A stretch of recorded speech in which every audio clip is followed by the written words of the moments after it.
Okay, we all know that I am a huge fan of Forspoken. I've loved it since the demo and continue to love it now. I just played and finished the DLC. Was anyone else a little bit disappointed that it was so short? And for the most part though, I really did actually enjoy it. I did have a few things though that I wanted to put out there and hear other people's opinions on, so I just want to go over a few things. I wouldn't really call this a review, but just kind of some thoughts on the actual DLC itself. Obviously, massive spoilers ahead for anyone who hasn't finished it yet. You have been warned, but please add this to your watch later and come back after you finished it so that we can discuss. I'm going to have some gameplay going just beside me here and everything while I talk about it, so hopefully you can enjoy. First of all, let me say I loved the idea of getting new powers and how they even worked it into the story to make sense. After seeing the previews, I was really wondering how they'd make Frey go back in time, still have powers, and somehow get more. So this definitely made a lot more sense. However, the only real new thing with her powers was that you could turn people into gold, which I found a little bit disappointing. The sword attack is the same as Sela's, the shot attack is the same as Frey's, and the other powers just felt like variations of other existing powers. I was a little let down that they didn't come up with new things for us to do, especially since we didn't have access to our existing powers. I really wanted to be able to mix in all the powers and show how powerful we've become after learning all the spells and mastering them in the main game. So I definitely think that was a missed opportunity. I really do wonder how the magic was supposed to work in the DLC. I know it wouldn't make sense for Frey to have her existing abilities, especially being in another person's body, unless you were in a Tanta's body or something like that. But it seems like they may have had plans for a completely different yellow magic, but maybe had to cut them down because it didn't sell really well. What do you think of the new powers? And don't worry, I'll get to the buddy stuff in one of my later points. The story of the DLC was by far the highlight for me. Obviously, we need to talk about the end. The end was my favorite part by far, and also at the same time, probably the most disappointing part of the DLC too. While the story didn't do anything that I didn't expect, the ending really hit home, and they did an amazing job of setting up for a sequel. A Tanta from Red Egg? Like, that has so much potential for continuing the story. I always said that Sorceress couldn't have just been created from the Red Egg, and the fact that they have their own Tanta who created him and is like pulling the strings behind the scenes and everything is an amazing idea. That would have given the second game a whole new area to explore, new people and enemies, as well as an easy opportunity to learn new magic. Like, I mean, come on, take down some Red Egg Tantas, steal their powers, get some kind of special Red Egg magic. I bet they could have easily got away with taking away most of Frey's powers, saying something like they don't work outside Athia because she's too far away, or something is blocking her connection or something like that too. So it's such a good setup for another game. That leaves the elephant in the room that we know the game didn't sell well, or get the review scores that they most likely wanted, so the chances for a sequel, I'm guessing, are pretty slim. I do hold out a little bit of hope that we might see a sequel though. I mean, they just finished this DLC after the main game had already come out. They knew how it was doing. They could have easily pivoted and removed that ending or changed some stuff around to not leave as much like that. So who knows? Maybe they really will give Forspoken 2 a chance. Pretty please, pretty please. While the DLC as a whole made sense and did fit in with the existing story pretty well, there were a couple things I found inconsistent with the mainline game. First, at one point, Cuff says to Frey that Red Egg were his creators. We learn at the end of the DLC that that's not actually true.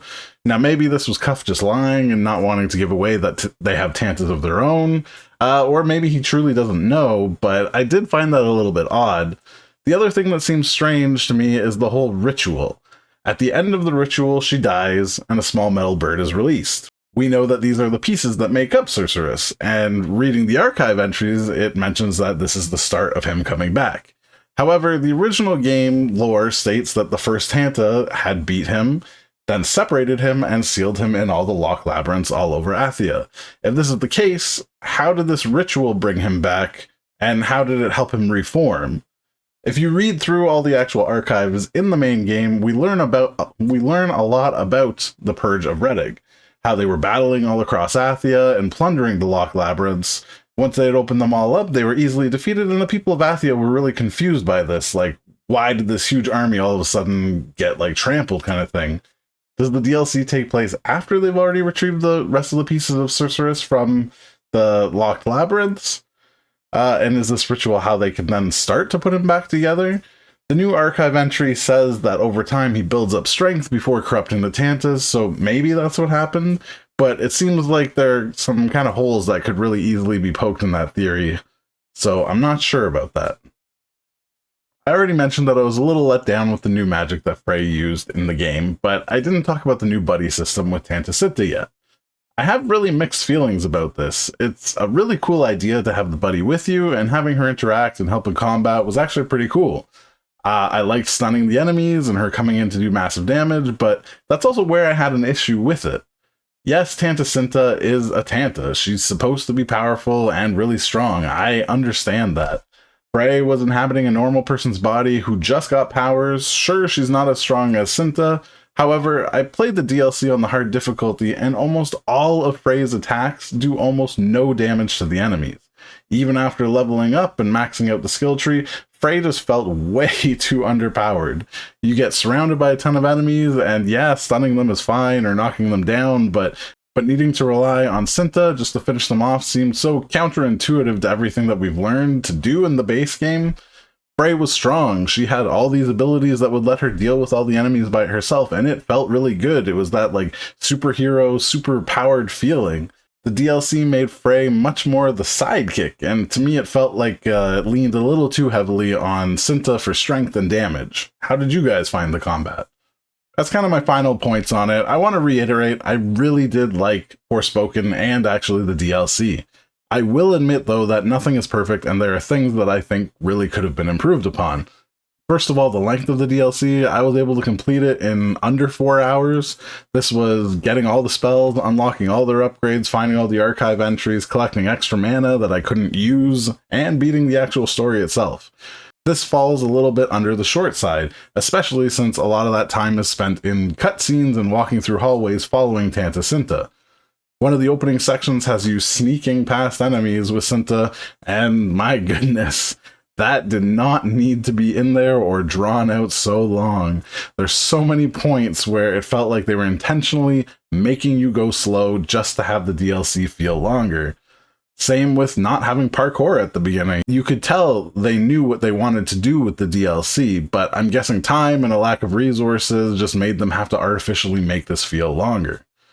That leads me into a little bit about reused assets. Most times DLCs introduce a new area, a new island, something that you want to explore. This being set in the past, I can forgive them for reusing the same location as in the main game, because, I mean, the whole story centers around that whole same place. But there were 5 new enemies in the entire DLC, 3 of which were enemies just with assets slightly changed to be Redig army soldiers. So really, there was just the new dragon monster and the final boss, which were really the only 2 new enemies in the DLC itself. And that was really, really a big letdown. In the main game, battle was the main thing that you would do when you're out exploring, and the DLC battle just felt like a chore, as you were always fighting the same enemies over and over, and Frey was doing so little damage that you were just hoping to stun them so that you could finish them off with Cinta, which just got really old really fast.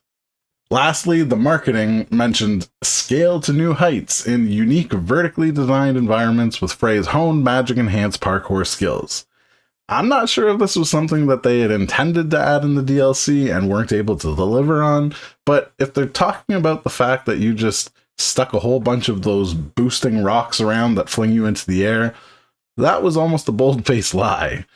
Yes, the whole level was designed with verticality in mind because you would put those things there, but I mean, the final battle was on top of the very top of a tree, but this was not something new, and Frey got no new parkour abilities, so ultimately, again, I think this is something that might have to do with lack of resources.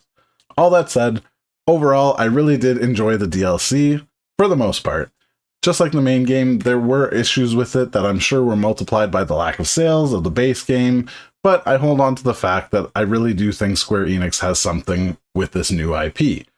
Frey is a relatable and fun main character. Cuff is the person that you hate to love. He should be someone we detest, but at the end of it, it all comes off still as likable and makes you question if maybe I'm just a little bit evil inside too. The story and world have a lot of interesting things with them, and the ending of this DLC set up a sequel so perfectly that I will be really sad if it never comes to fruition. A lot of new IPs struggle finding their audience, and Forspoken may be no different, so you never know, maybe they can give it a second shot. So anyways, those are my thoughts on the DLC. Let me know what you think after playing it as well. I'd love to have some more discussions about it. And as always, happy gaming.